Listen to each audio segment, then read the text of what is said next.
भाषा हिंदी है, वैसे ही उस समय हमारी जनमानस की भाषा पाली हुआ करती थी। तो पाली को समाप्त कर दिया, बुद्ध की शिक्षाओं को समाप्त कर दिया। तो हमें बड़े पैमाने पर इसका प्रचार प्रसार करके इसे पुनः भारत में हमको कामयाब करना है। ये राष्ट्रीय बौद्ध महासभा का उद्देश्य। तीसरा है राजनीतिक सत्ता को प्रभावित करना। हमारे जितने साथी हैं, अधिकांश पूरे देश में जिनसे मेरी बात होती है, तो वो कहते हैं साहब सत्ता हमारे हाथ में होगी तो हम अपना सब काम बड़ी आसानी से कर लेंगे। मैं भी समर्थन करता हूँ इस बात का कि सत्ता हमारे हाथ में होगी तो हम बड़ी जल्दी से अपना काम कर लेंगे, इस बात पे कोई दोहराई नहीं है। लेकिन सत्ता हमारे हाथ में होगी कैसे? सत्ता हमारे हाथ में कैसे होगी? केवल भाषण से तो होगी नहीं, उसके लिए तो काम करना होगा।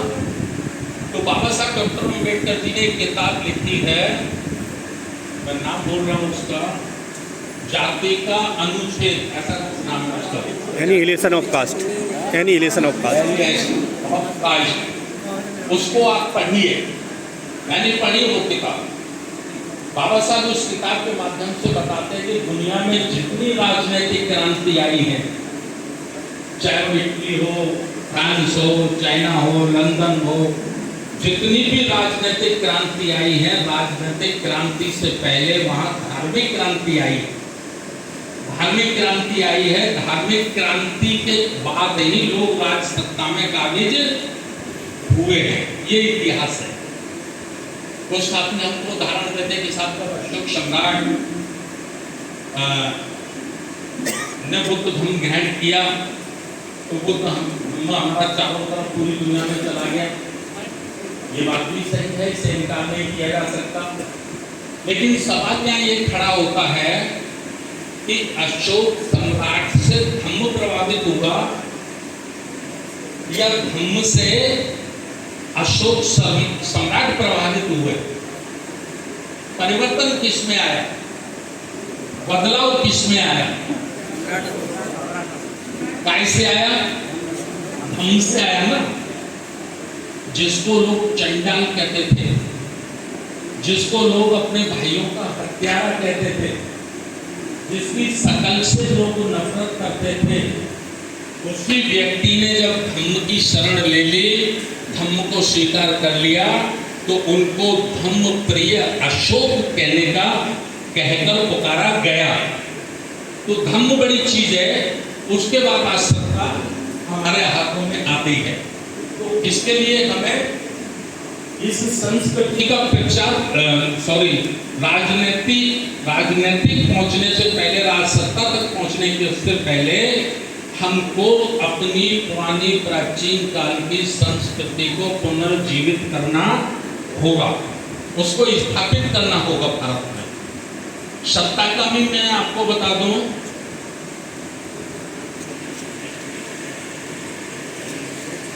सत्ता जो होती है वो दो प्रकार से होती है, एक डायरेक्ट, एक इनडायरेक्ट।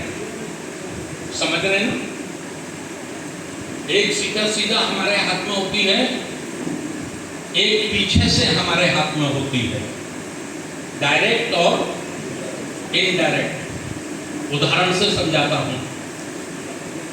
1947 में जब हमारा देश आजाद हुआ तो इस देश की सत्ता सीधी सीधी डायरेक्ट ब्राह्मण के हाथ में आ गई ना। देश का प्रधानमंत्री ब्राह्मण हो गया। मैं समझता हूं देश के बड़े बड़े राज्यों के भी मुख्यमंत्री उस समय जो बने वो ब्राह्मण थे। पार्लियामेंट का लिखित इतिहास इस बात का गवाह है कि 50% से ज्यादा संख्या में सांसद ब्राह्मण समाज के पार्लियामेंट में जीत के आया करते थे। तो ये क्या हुआ? ये सीधी डायरेक्ट अंग्रेजों से सत्ता ट्रांसफर हुई और डायरेक्ट सीधी ब्राह्मण के हाथ में आ गई ना। अब कांशीराम साहब का आंदोलन चलता है। जब कांशीराम साहब का आंदोलन चलता है और 1585 का नारा देश के कोने कोने में गूंजता है और जिसकी जितनी संख्या भारी उसकी उतनी हिस्सेदारी का आंदोलन जब सफल होता है तो फिर सत्ता ब्राह्मण के हाथ से निकलती है, फिसलती है। लोग बताते कि उत्तर प्रदेश से 45 से ज्यादा सांसद कभी ब्राह्मण हुआ करते थे और 1996 का जो चुनाव लोकसभा का उत्तर प्रदेश में हुआ तो पूरे उत्तर प्रदेश में 85 सीटों में से, उस समय 85 होती थी, उत्तराखंड अलग नहीं था, मात्र 3 सांसद ब्राह्मणों के जीते थे, मात्र 3। पूरे देश के ब्राह्मणों ने इलाहाबाद में इकट्ठा हुए और इकट्ठा होकर ये कहा कि भाई कांशीराम की 1585 की लहर को यदि नहीं रोका गया तो प्रधानमंत्री मुख्यमंत्री को छोड़ो, किसी गांव का सरपंच बनने लायक नहीं बचोगे। ये बहुत गहरी बात मैं आपको बता रहा हूं। तो उन्होंने फिर त्याग किया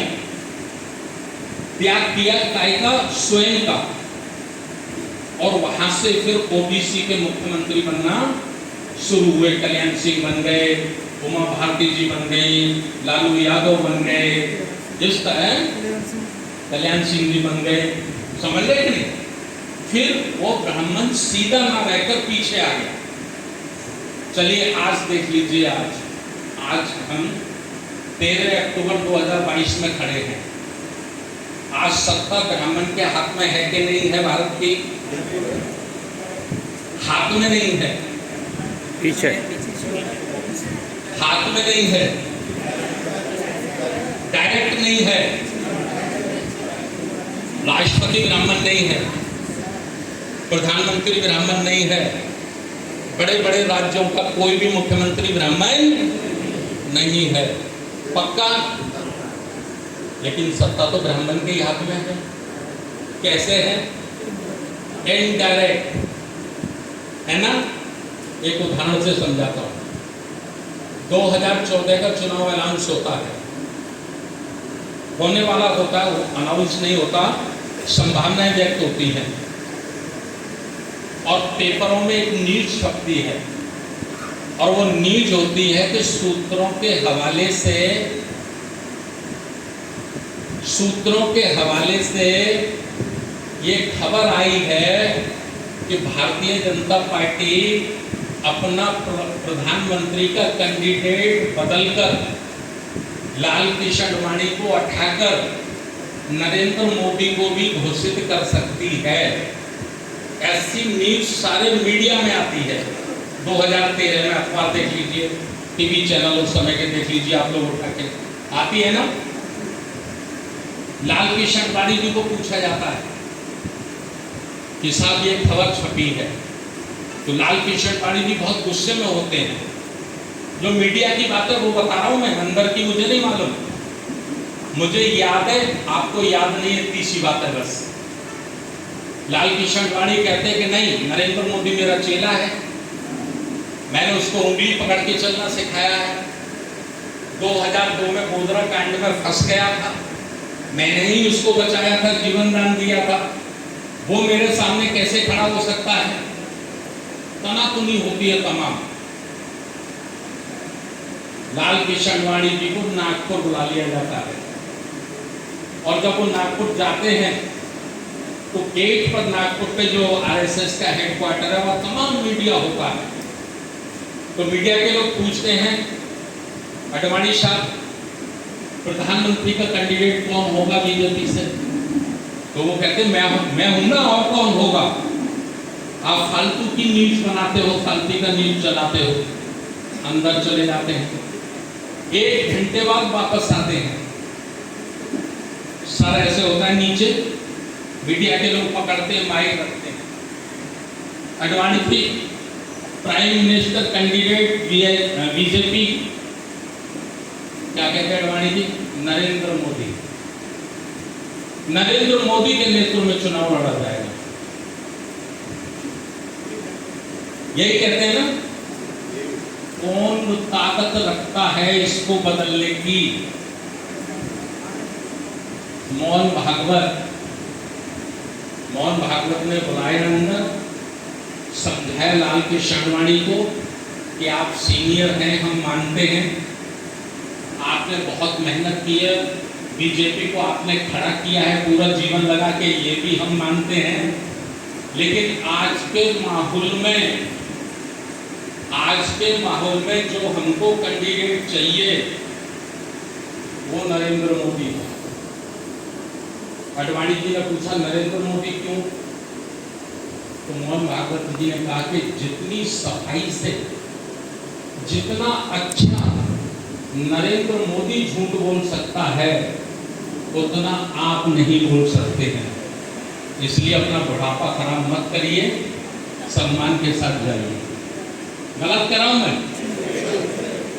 अच्छा आरएसएस के किसी व्यक्ति से आप बात करो, किसी से भी, नॉट ए सिंगल वर्कर से बात करना, कार्यकर्ता से बात करना, वो भी कहेगा राजनीति से हमारा कोई लेना देना नहीं है, राजनीति से हमारा कोई मतलब नहीं, हम तो हिंदुओं के लिए काम करते हैं, हिंदू धर्म के लिए काम करते हैं और राष्ट्र के लिए काम करते हैं, देश के लिए काम करते हैं।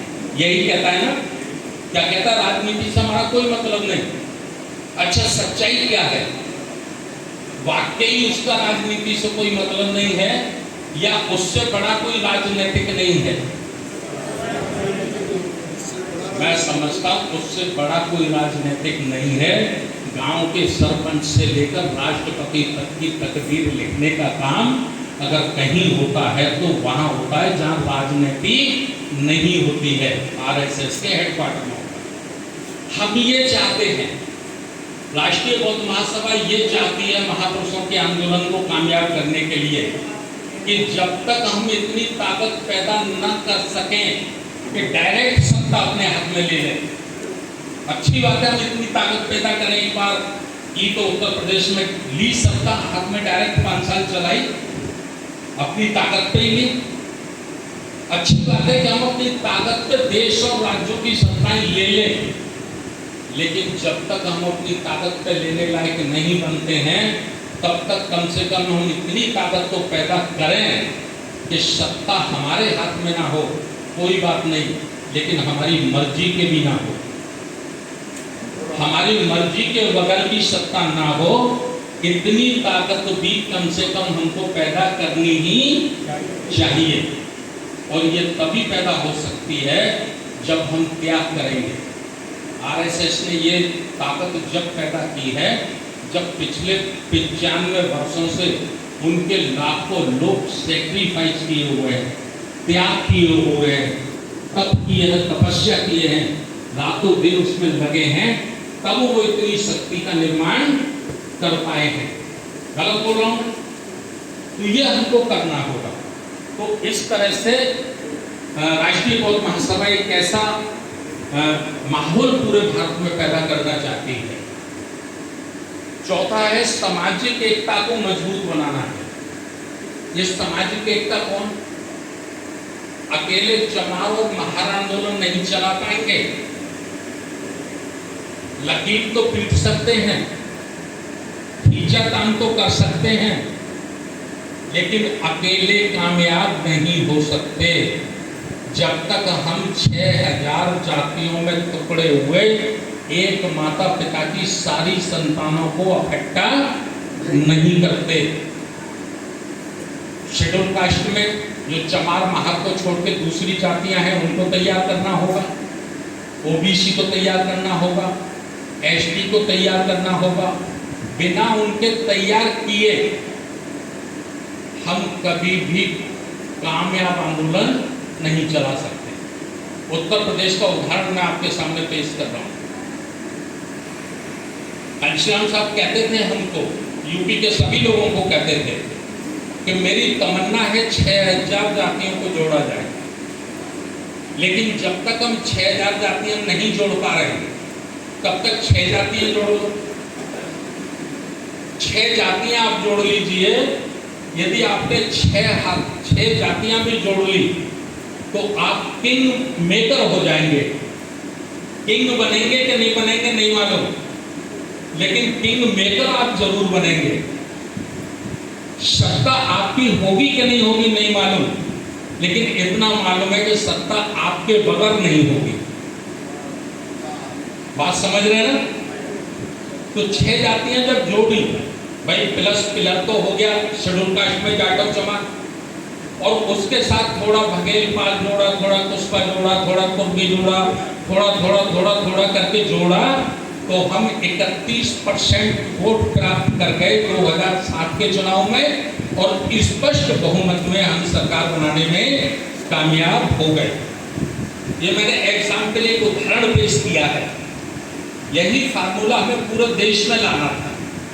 तो ये फार्मूला अब हमें राष्ट्रीय बौद्ध महासभा के माध्यम से इसको हमें मजबूत करना है, अर्थात बहुजन समाज की दूसरी जातियों में भी हमें एकता के बीज बोने हैं, उनको भी एक सूत्र में जोड़ने के लिए हमें काम करना है। समझ रहे ना मेरी बात?